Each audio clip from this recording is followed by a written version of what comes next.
Nouvelle édition sur LCF, les titres. Journée mondiale de la télévision ce 21 novembre, journée proclamée par l'Assemblée générale des Nations unies depuis 1996 pour encourager des échanges mondiaux de programmes télé. Dans cette édition, la rédaction vous propose un dossier sur le rôle de la télévision. Début des journées des métiers ce 21 novembre, journée organisée par l'Agence nationale pour l'emploi ANPE. Elle a pour objectif de guider les jeunes vers les métiers porteurs d'avenir. Mesdames, Messieurs, merci d'avoir choisi la chaîne du futur pour vous informer. Le parti politique Santé du Peuple a soufflé sa première bougie ce jeudi. Cette formation politique a marqué l'événement avec une conférence débat sur le thème de la problématique de l'alternance au Togo. C'était en présence de quelques personnalités politiques de l'opposition. Rajou Mohamedou. Les plus courus au Togo. Lors de ces 20 dernières années, l'alternance figure en bonne place dans les aspirations les plus exprimées, mais restées inassouvies. Sujet de recherche ou slogan de campagne, l'alternance est l'une des zones les plus érogènes de la réflexion politique et intellectuelle dans un pays régi depuis plus d'un demi-siècle par une seule et même formation politique. C'est donc dans le sillon de la problématique de l'alternance au Togo que le leader du parti Santé du Peuple entend inscrire la célébration du premier anniversaire de sa formation politique. Nous avons dans notre pays un régime qui a longtemps duré au pouvoir et aujourd'hui, nombre de Togolais pensent qu'il faut un changement à la tête de notre État. Au-delà d'une certaine bien-pensance qui proclame que l'alternance ne se décrète pas, comment la réaliser ? Comment rassembler l'opposition en une force qui puisse incarner une alternative à l'establishment? En réalité, quand nous parlons de l'alternance politique, ce n'est pas que nous demandons à unir, d'offrir le pouvoir sur un plateau d'or à l'opposition. Nous demandons, donc en organisant cette conférence, à unir, de tout faire pour que les bases d'une réelle alternance politique soient posées dans notre pays. Il faut que nous nous battions à ce qu'il y ait réellement le regroupement de l'opposition. Parce qu'aujourd'hui, on n'a pas encore ce regroupement de l'opposition. L'opposition aujourd'hui est en deux blocs. Donc nous étions de ceux qui avaient salué donc l'existence de ces deux blocs. Mais aujourd'hui, nous pensons que cela a été plus préjudiciable à l'opposition que bénéfique. Il faudrait donc que nous arrivions à avoir un seul bloc de l'opposition. Le moyen le plus sûr et le plus pacifique, sans trop de dégâts, c'est le vote. Mais il faut que les deux parties aient le courage d'avoir le verdict des urnes. Et ce verdict des urnes va dépendre du découpage électoral. On ne peut pas avoir moins de voix et plus de députés. C'est une incongruité au XXIe siècle. Donc il y a toujours des pièges là-dessous, que le VSAT revienne et qu'on trouve de l'aide interne et externe pour avoir des élections libres, transparente et démocratique, doubler des élections l'école que nous devons faire avant la présidentielle de 2015. En moins de 18 mois des prochaines présidentielles, l'opposition togolaise réussira-t-elle à transcender ses contradictions internes pour mutualiser ses forces afin de réaliser l'alternance? Réponse au sortir des urnes en 2015. Ouverture ce jeudi de la journée des métiers de l'Agence nationale pour l'emploi ANPE, une journée consacrée aux métiers porteurs. Cette année, l'accent est mis sur le secteur des mines et les bâtiments et travaux publics BTP. Pour l'occasion, plusieurs stands ont été installés sur l'esplanade du Palais des Congrès de Lomé. Plusieurs communications seront également données. Norbert Dansou. Le problème de l'emploi au Togo comme ailleurs demeure le talon d'Achille des gouvernements. Si la question se pose souvent en termes de disponibilité de ces emplois, elle n'occulte pas pour autant cette autre réalité qui est l'inadéquation entre la formation et les besoins en compétences des entreprises. Un défi là aussi de taille à laquelle l'Agence nationale pour l'emploi s'attaque à travers ces journées des métiers. C'est très clair, les études démontrent qu'il y aura de la prospérité, de la création de la valeur ajoutée, de la richesse. Ce que nous ne connaissons pas bien, c'est les métiers qui vont supporter cette croissance.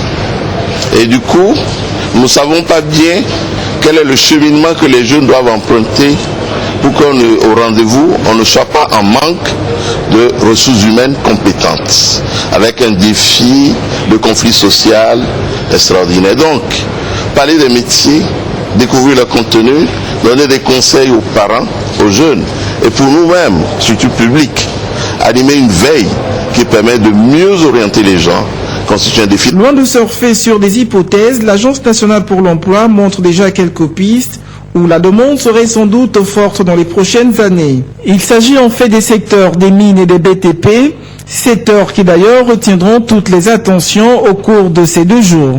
Le secteur des mines est le secteur aujourd'hui qui démarre avec beaucoup de force, notamment le nouveau phosphate carbonaté, avec des perspectives d'industrie d'engrais phosphatés et d'acide phosphorique. Dans le clinker, vous avez le clinker, le ciment et d'autres granules là. Vous avez également au nord du pays le manganèse. Donc les mines sont un gisement pour la richesse, mais un gisement d'emploi aussi. Donc nous avons commencé avec ça. Les BTP, parce que vous avez vu les gros travaux. Et vous voyez des gens de toutes les couleurs qui sont sur nos chantiers. Ce n'est pas bon. Il faut qu'on ait des ingénieurs, des techniciens, des topographes qui soient capables de piloter nos chantiers. Véritable cadre d'échange consacré aux industries extractives, aux mines et aux BTP, ces journées des métiers vont permettre à tous les acteurs de mieux orienter les politiques d'emploi vers ces secteurs porteurs de véritables gisements d'emploi. Toujours dans l'actualité, la Confédération syndicale des travailleurs du Togo était en atelier ce jeudi. Atelier pour renforcer les capacités des employeurs et travailleurs des unités de production de la zone franche du Togo. La formation qui va durer 2 jours vise à outiller les représentants des travailleurs pour une bonne utilisation de la convention collective sectorielle. Cassandra Anaoui Ayovi Dossé. Informer, sensibiliser et échanger avec les travailleurs de la zone franche afin d'avoir une meilleure productivité dans le secteur. C'est dans cette dynamique que s'inscrit cet atelier de renforcement des capacités des délégués personnels et syndicaux de la zone franche. Une initiative de la Confédération syndicale des travailleurs du Togo qui vise à mieux les informer sur les points d'ombre qu'ils rencontrent dans l'exercice de leurs fonctions. Nous avons constaté que les responsables des ressources humaines, aussi bien que les travailleurs, ne sont pas suffisamment formés. C'est dans cette optique que nous avons organisé cet atelier-là pour rassembler et les responsables des ressources humaines des entreprises et les travailleurs de la zone pour les former sur le contenu des tests. À travers les différentes thématiques qui vont être passées en revue durant les 2 jours, cet atelier va outiller les représentants des travailleurs à une bonne utilisation de la convention collective sectorielle de la zone franche adoptée en 2012. Des communications sur une bonne hygiène environnementale sont également au menu des travaux. Nous avons alors, avec les patrons des entreprises de la zone franche, alors une convention sectorielle dans le secteur de la zone franche. L'application maintenant pour problème. Il faudrait quand même qu'on puisse former suffisamment et expliquer davantage le contenu de cette convention-là. Les structures qui seront mises en place, telles que les comités d'hygiène et de sécurité, communément appelés CHS. Et pour pouvoir contrebalancer ce pouvoir également, il faut améliorer le taux de syndicalisation de telle manière à pouvoir donner aux travailleurs une capacité à être des acteurs pris en compte. À l'issue des 2 jours d'activité, les travailleurs de la zone franche vont apprendre à devenir des acteurs incontournables dans le processus du dialogue social institutionnalisé de la zone franche. Dans le cadre du financement des activités d'autopromotion, l'ambassade des États-Unis au Togo, à travers son programme Self-Help, a accordé une subvention d'environ 2 millions de francs CFA pour la construction de latrines modernes. Et c'est l'école primaire évangélique de Benkomégan, dans le canton de Sagbado, qui est bénéficiaire. La cérémonie de réception s'est déroulée ce jeudi dans la dite école Apolline Abaki. C'est toute la communauté évangélique de Benkomégan et les chefs traditionnels de Sagbado qui sont mobilisés pour la circonstance. L'événement, c'est la réception de ces latrines modernes construites avec l'appui financier de l'ambassade des États-Unis au Togo. Cette toilette scolaire de l'école primaire évangélique de Blain-Comégan comporte 3 WC modernes et 2 douches par cabine. Cabine pour filles, cabine pour garçons et des robinets. Ce joyau permet de promouvoir l'hygiène et la propriété pour lutter efficacement contre certaines maladies diarrhéiques dans cet établissement de 600 élèves. Ce quartier regorge beaucoup d'élèves. C'est pourquoi la paroisse a pensé créer une école. Les enfants, ici n'importe où, ils font leurs besoins n'importe où, dans la cour, aux alentours de l'école, dans tous les coins presque. Maintenant que l'ambassade des États-Unis nous a offert le joyau, nous allons l'entretenir avec soin. Parce que ça permettra aux élèves d'éviter beaucoup de maladies de mains sales. À travers son programme Self-Help, l'ambassade des États-Unis a soutenu la construction de ces latrines à environ 2 millions de francs CFA sur un coût total de 3 780 625 francs. Pour l'ambassadeur Robert Whitehead, la bonne santé est une condition essentielle à tout être vivant. C'est pourquoi il faut créer un environnement sain pour améliorer les conditions hygiéniques. Ces sanitaires permettent de prévenir la transmission de certaines maladies comme le choléra et la dysenterie.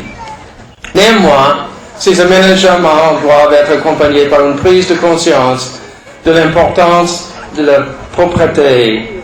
Les élèves doivent se familiariser avec et suivre scrupuleusement les pratiques des hygiènes de base telles que se laver les mains après chaque repas et après l'utilisation des sanitaires. Je profite de cette occasion, chers parents et enseignants, pour vous encourager également à bien traiter les ordures ménagères et les eaux usées. Le programme Self-Help est un fonds d'autopromotion de l'ambassade qui lui permet d'octroyer une subvention aux petits projets de développement. Et ce financement qui bénéficie à l'association des parents d'élèves de Blain-Comégan, cette association traduit ses remerciements à travers ce geste. Le 20 novembre de chaque année est célébrée la journée de l'industrialisation de l'Afrique. Au Togo, pour marquer l'événement, une cérémonie s'est déroulée au siège d'Export Trading Group, une industrie agroalimentaire. Cette journée de l'industrialisation est l'occasion de jeter un regard sur la contribution des industries au développement du continent. Samuel Nyanhui. La création d'emplois et le développement de l'entrepreneuriat, un moyen pour accélérer l'industrialisation de l'Afrique. C'est le thème sous lequel a été célébrée la 24e journée de l'industrialisation de l'Afrique. Pour cette année, c'est le grand entrepôt de l'ETG, Export Trading Group, une entreprise de transformation de produits agroalimentaires bientôt opérationnelle au Togo, qui abrite la célébration. Tout un symbole pour les autorités togolaises qui veulent démontrer par le choix de ce cadre toute l'attention qui est accordée à l'industrialisation et à l'entrepreneuriat au Togo. Parmi les invités, plusieurs chefs d'entreprise dont le rôle des entreprises sur l'économie a été déterminant. À vous, mesdames et messieurs, chefs d'entreprise, je voudrais, par ma voix, vous exprimer toute la reconnaissance du gouvernement du peuple togolais et particulièrement du président de la République, son Excellence, Fort Essence Menyasingbe, pour tous les efforts que vous ne cessez de déployer chaque jour en vue de préserver les emplois et d'en créer de nouveaux en faveur des jeunes. Mon message pour vous est que vous devez savoir que le développement durable de notre pays passe par le développement du secteur industriel et vous devez être fiers de la mission qui est la vôtre pour accompagner le gouvernement dans sa stratégie de croissance accélérée et de promotion de l'emploi. À l'occasion de cette célébration, Ban Ki-moon, secrétaire général des Nations Unies, a adressé un message au continent africain. Message lu par Kardiata Londiaï, représentant du PNUD au Togo. Ban Ki-moon invite le continent à un sursaut industriel pour l'atteinte des objectifs du millénaire pour le développement. Message quasi identique de Lee Yong, directeur général de l'ONUDI, Organisation des Nations Unies pour le développement industriel. Un message lu par le directeur national de l'ONUDI au Togo. En accordant une attention toute particulière à la création d'emplois et au développement de l'entrepreneuriat, le continent africain a l'opportunité d'initier et de maîtriser une croissance économique inclusive et durable. Le choix des activités productives permettra à l'Afrique de mieux faire face aux défis majeurs limitant son développement industriel. L'impact du secteur industriel sur les économies reste prépondérant en Afrique et au Togo en particulier. En 2012, l'apport de l'industrie au PIB était estimé à 24,5% avec plus de 15 000 emplois directs. Ce secteur se positionne donc comme un levier important pour la lutte contre le chômage.